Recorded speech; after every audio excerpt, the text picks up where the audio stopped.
आवाज़ की दुनिया के दोस्तों, कैसे हैं आप लोग? मैं उम्मीद करता हूँ आप लोग अच्छे होंगे और अपनी ज़िंदगी का निर्वहन बड़ी खूबसूरती के साथ कर रहे होंगे, जिसमें आपकी मदद, आपकी रहनुमाई, आपके ईश्वर, अल्लाह, जीसस क्राइस्ट, वाहेगुरु कर रहे होंगे। आज बात करेंगे एक फ़िल्म, एक घटना की, एक त्रासदी की, जो कि फ़िल्म कुली के सेट पर हुई और उसके बाद में जो हुआ, वो देश, दुनिया और पूरी संसार के लिए बहुत ज़्यादा एक शोक का विषय था। यानी अमिताभ बच्चन साहब ने जो कुछ कुली का जो एक वो दुर्घटना उनके साथ हुई थी इत्तेफाकन, उसने अमिताभ बच्चन को मतलब क्या बताएं, ख़त्म ही कर दिया था। वो तो अमिताभ बच्चन के साथ में ना जाने कितने लोगों की दुआएं जुड़ी हुई थी। बहुत सारे लोग उनको प्यार करते थे, आज भी करते हैं और हमेशा करते रहेंगे। वो समय था 1982 का, बहुत पुरानी बात मैं आपको बता रहा हूँ। लेकिन उस समय रेखा को, अगर बात कहें रेखा का क्या हुआ, क्या इस फिल्म के बाद में जब अमिताभ बच्चन हॉस्पिटलाइज हुए तो क्या रेखा को अमिताभ से मिलने दिया गया हॉस्पिटल में? तो इसका जवाब है नहीं। रेखा को हॉस्पिटल में जाने नहीं दिया गया था शुरू में, और जया बच्चन ने इस बात को बताया था कि भाई रेखा से अमिताभ बच्चन ना मिले, मतलब अमिताभ और रेखा का आमना सामना बिल्कुल भी नहीं होना चाहिए। उस वक्त छपी रिपोर्ट्स में कहा गया कि जया बच्चन रेखा को अपने पति यानी अमिताभ बच्चन के करीब चाहती नहीं है, बिल्कुल नहीं। ये होना चाहिए कि भाई वो उनके पास में पहुंचे भी। लेकिन प्रकाश मेहरा ने इस चीज़ में ये कहा था कि अगर मुझसे कहती तो मैं जया बच्चन को 100% मना लेता इस चीज़ के लिए, यह कहकर के कि वहाँ एक आदमी मर रहा है, जहाँ बात मौत ज़िंदगी की आ जाए तो वहाँ सब कुछ भूल जाना चाहिए। वो रेखा हमारी एक सह कलाकार हैं और हमारे रिश्ते से उसे उस रिश्ते से अमिताभ बच्चन से मिलने, उन्हें उनके आखिरी दर्शन, जो कि उस समय मैंने आपको बताया कि अमिताभ को क्लिनिकली डेड कह दिया था, वो तो एक जया बच्चन ने नोटिस किया कि उनकी एक हाथ की छोटी उंगली है, उसमें कुछ हलचल थी। अगर वो हलचल जया बच्चन नोटिस नहीं करती तो आज अमिताभ हमारे बीच में नहीं होते। तो ऐसी स्थिति में रेखा को नहीं रोका जाना चाहिए था, अमिताभ की शक्ल तो कम से कम दिखा दी जानी चाहिए थी। एक रिपोर्ट के अनुसार रेखा ने अमिताभ को फिर भी दूर से देख लिया था। उस रिपोर्ट के मुताबिक रेखा ने सुबह सुबह बिना मेकअप के साधारण एक सूती साड़ी पहनी और अस्पताल में जाने का फैसला लिया।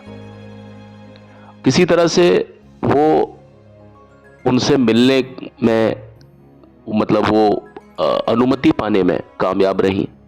लेकिन रेखा को इस बात की इजाज़त थी कि वो अमिताभ को सिर्फ दूर से देखे। इस कारण से वो उस कमरे तक, उस वार्ड तक गई। उस कमरे के यानी उस वार्ड के दरवाजे पर जाकर के वो खड़ी हो गई कुछ सेकंड्स के लिए, और वहीं से उन्होंने अमिताभ बच्चन को देखा और मौन प्रार्थनाएं की अमिताभ के लिए, उनकी सलामती के लिए, इस जिंदगी में वापस उन्हें लाने के लिए।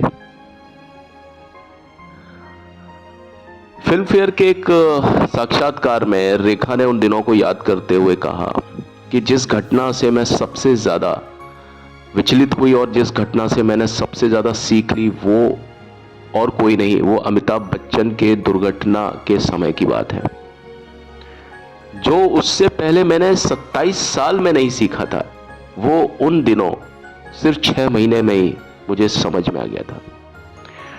और सबसे ज़्यादा तो उस चीज़ का पराकाष्ठा तब हुई जब मैं अमिताभ बच्चन के लिए, उनकी सलामती के लिए, उनकी जान की रक्षा के लिए ईश्वर से मौन प्रार्थना कर रही थी, वो दरवाजे पर खड़े होकर के। इन पलों ने मुझे ज़िंदगी में बेहतर बनाया, बहुत मजबूत बनाया, और मुझे अपने उन पलों पर बहुत ज़्यादा गर्व है। मैं ईश्वर की बहुत ज़्यादा आभारी हूँ कि उन्होंने मुझे उसके बाद से बहुत ज़्यादा आत्मविश्वास से भर दिया और उसमें ये भी था कि हम सभी की प्रार्थनाएं मान ली गई और अमिताभ बच्चन फिर से जिंदगी में आ गए। रेखा ने अपनी पीड़ा को व्यक्त करते हुए ये बताया कि आप जरा मेरी स्थिति से सोचिए कि मुझे तो अमिताभ से मिलने की इजाजत भी नहीं थी, और जो भावनाएं मेरी उस समय चल रही थी अमिताभ के लिए, मैं उन भावनाओं को उस समय तो क्या कभी बता ही नहीं पाई। जबकि ऐसे समय पर जब अमिताभ से लोग मिल रहे थे और अपनी भावनाओं को बता रहे थे उनके पास जाकर के, रेखा का भी एक वो दौर होना चाहिए था कुछ समय के लिए, 5 मिनट के लिए, 10 मिनट के लिए, जब वो अमिताभ के सामने जाकर के उनसे कुछ बात करें और अपनी भावनाओं को प्रदर्शित करें। ये बड़ा एक अजीब सा समय होता है। आप लोगों की जिंदगी में भी कभी ऐसा समय आया होगा कि जिनसे आपको बहुत ज्यादा प्रेम है, लोग बाग अपनी भावनाओं को उस व्यक्ति से शेयर कर रहे होंगे, लेकिन आप जो कि उस व्यक्ति से जिससे लोग बाग अपनी भावनाएं शेयर कर रहे हैं, आपको ही मिलने का एक मौका नहीं है, जबकि आपकी भावनाएं ही सबसे ज्यादा प्रबल है उस व्यक्ति के लिए। तो वो जो आपके अंदर एक घुटन रह जाती है ना, वो रेखा के मतलब वो चीज रेखा को आज भी याद है कि अमिताभ बच्चन किस दौर से गुजर रहे थे, लेकिन उनको देख करके मैं भी उस दौर से गुजर रही थी कि शायद मैं भी उस समय अगर अमिताभ को कुछ हुआ होता तो शायद मैं भी उस पल में जिंदा नहीं रह सकती थी। रेखा के जो बात करने के मायने हैं वो ये है कि अगर अमिताभ को कुछ हो जाता तो शायद मैं भी इस दुनिया में नहीं होती। मृत्यु को हर कोई व्यक्ति स्वीकार करता ही है, लेकिन अनायास ही कोई चीज हो जाए तो वो चीज सब्र और जिसको बोलना चाहिए ना, उस सारी भावनाओं से बिल्कुल अलग है। उस बेबसी के दौर में रेखा ने भी भगवान का ही सहारा लिया। मैगजीन में छपी रिपोर्ट्स के अनुसार उन्होंने उज्जैन के महाकालेश्वर मंदिर में बड़े पैमाने पर जाप का आयोजन किया। तिरुपति बालाजी के लिए उन्होंने उड़ान भरी और मंदिर तक लंबी लंबी चढ़ाई उन्होंने नंगे पांव की, और आखिरकार अमिताभ बच्चन बच गए। 14 नवंबर 1983 को कुली फिल्म रिलीज हुई और वो फिल्म ब्लॉकबस्टर साबित हुई। यह फिल्म 1983 की सबसे ज्यादा कमाई करने वाली एक फिल्म थी, एकमात्र फिल्म थी,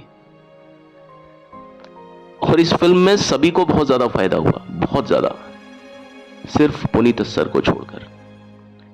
बहुत सारे लोग पुनीत इस्सर की जान के दुश्मन बन गए थे, क्योंकि लोगों को समझाना बड़ा मुश्किल होता है कि वो फिल्मों में जब अपने पसंदीदा कलाकार को देखते हैं, और अमिताभ बच्चन को तो लोग भगवान की तरह मानते थे, आज भी मानते हैं, और कुछ लोग तो आज भी नहीं समझते कि भाई फिल्में जो होती है ना वो जिंदगी की तरह बनाया जाता है, लेकिन फिल्में अलग चीज होती है और जिंदगी अलग चीज होती है। फिल्मों में पात्र सिर्फ एक्टिंग करते हैं, लेकिन इस फिल्म में लोग बाग लिटरली पुनीत इस्सर की जान के दुश्मन बन गए थे। जो दर्शक थे ना, जो फैन थे, अमिताभ बच्चन के फैन करोड़ों में थे उस समय भी, वो सभी पुनीत इस्सर की जान के दुश्मन बन गए थे, क्योंकि लोग बाग फिल्मों को और असल जिंदगी को बिल्कुल भी अलग समझते ही नहीं थे।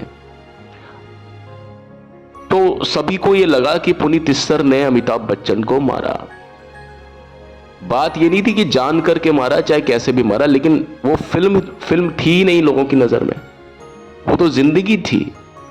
और लोग बाग अमिताभ बच्चन की फिल्म को तो बहुत ज्यादा डूब करके देखते हैं, इतने इमोशनल हो जाते हैं लोग बाग। आपने देखा होगा कि वो अमिताभ बच्चन अगर पिटता है किसी सीन में, मान लो 1-2 घूंसे अगर उसने खा भी लिए, तो लोग बाग चाहे कितने ही ज्यादा पढ़े लिखे हों, चाहे कितने ही ज्यादा फिल्म मीडियम को समझने वाले लोग हों, वो बोलते हैं कि अरे तू भी मार, तू क्यों, मतलब मार इसको, मार।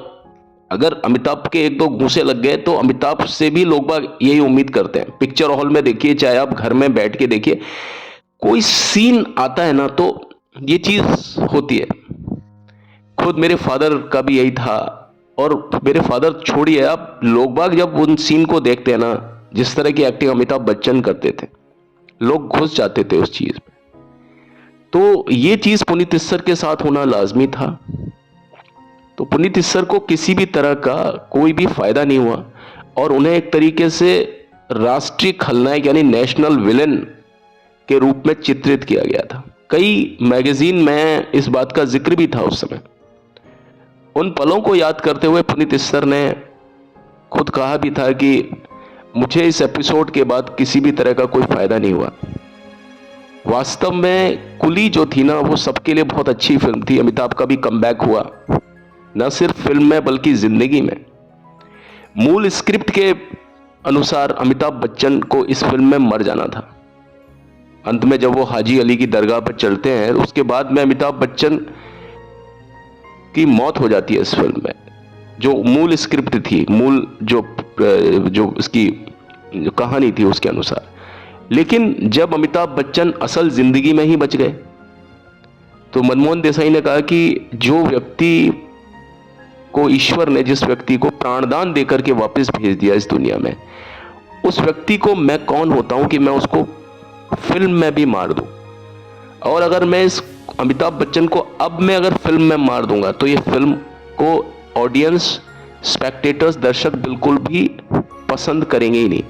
ये फिल्म मेरी पिट जाएगी, क्योंकि लोग बाग अमिताभ बच्चन को जिंदा देखना चाहते हैं। और आपने गौर किया होगा कि उसके बाद से अमिताभ बच्चन बमुश्किल ही किसी फिल्म में मरे हों।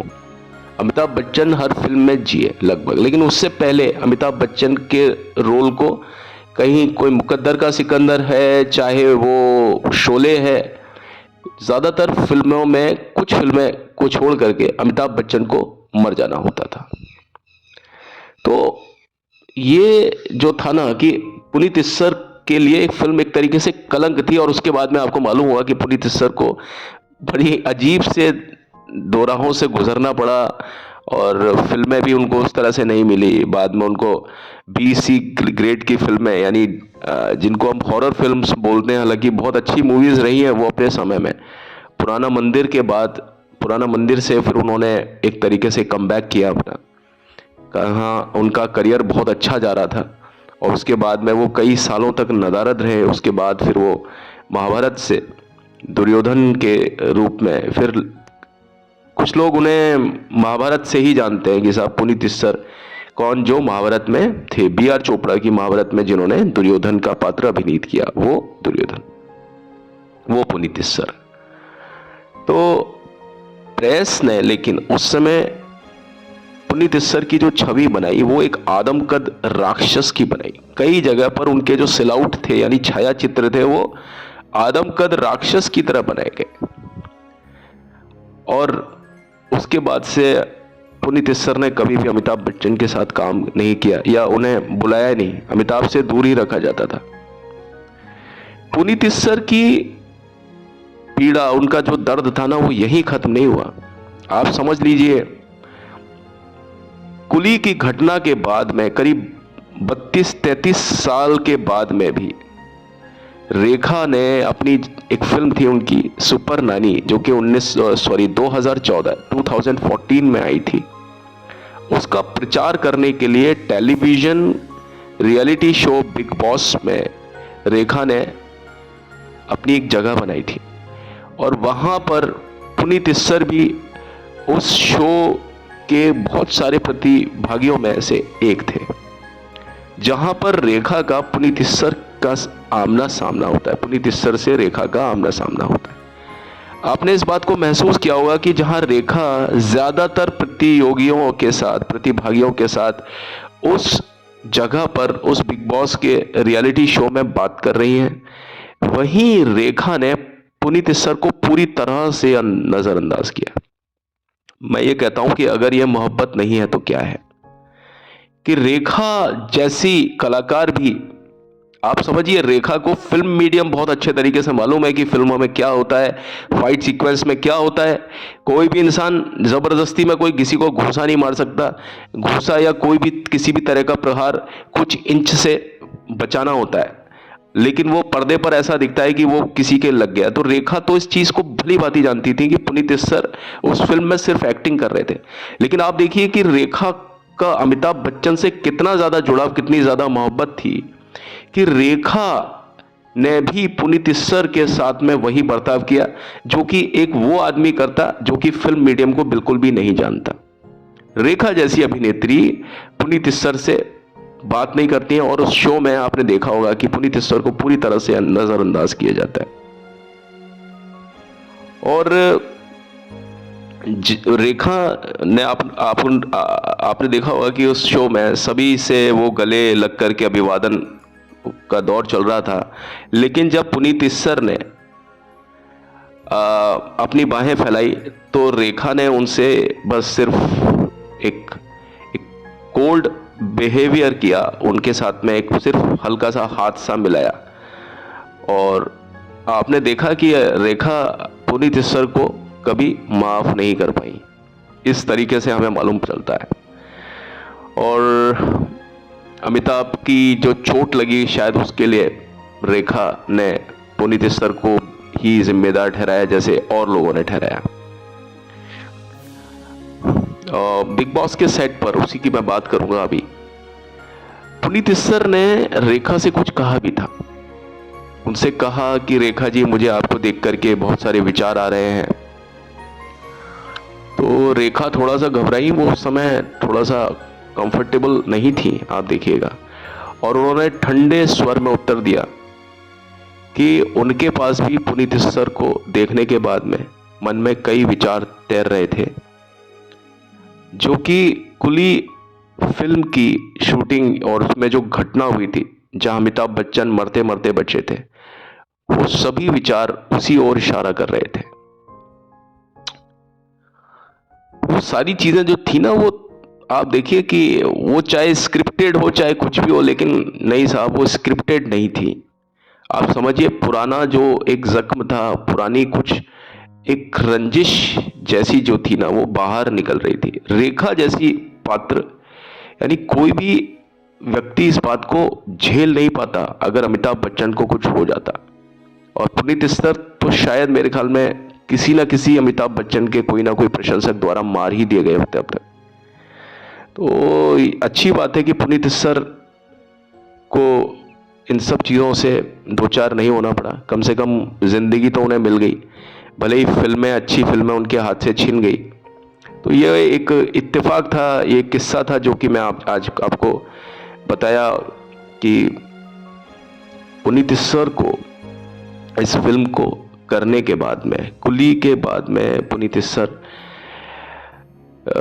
का जो हुआ वो भगवान बताए, मतलब उनको कि ये सारी जो चीज़ें थी ना, ये बहुत सही चल रही थी, लेकिन उसके बावजूद भी जो अमिताभ का जो हाल हुआ, उसके बाद पुनीत इस्सर का हाल हुआ, और वो सारी चीज़ें बहुत गलत हुई उनके साथ। कल अभी तो मैं आपसे इजाज़त चाहता हूँ इस वादे के साथ कि अपनी अगली महफिल में कल आपसे फिर से एक बार मुलाकात होगी। बट जाने से पहले मेरी आपसे रिक्वेस्ट है कि आप मेरे चैनल को please please please like, share, subscribe ज़रूर करें, कमेंट करें, और जैसा मैंने आपको बताया बेल आइकन ज़रूर दबाएं। और आप खुश रहें, आबाद रहें, मस्त रहें, और इससे ज़्यादा मुझे चाहिए भी क्या। कल मिलते हैं, अभी तो चलते हैं। मैं हूं आपका दोस्त Hemant Kumar. Thank you and have a nice day, nice times. Thank you.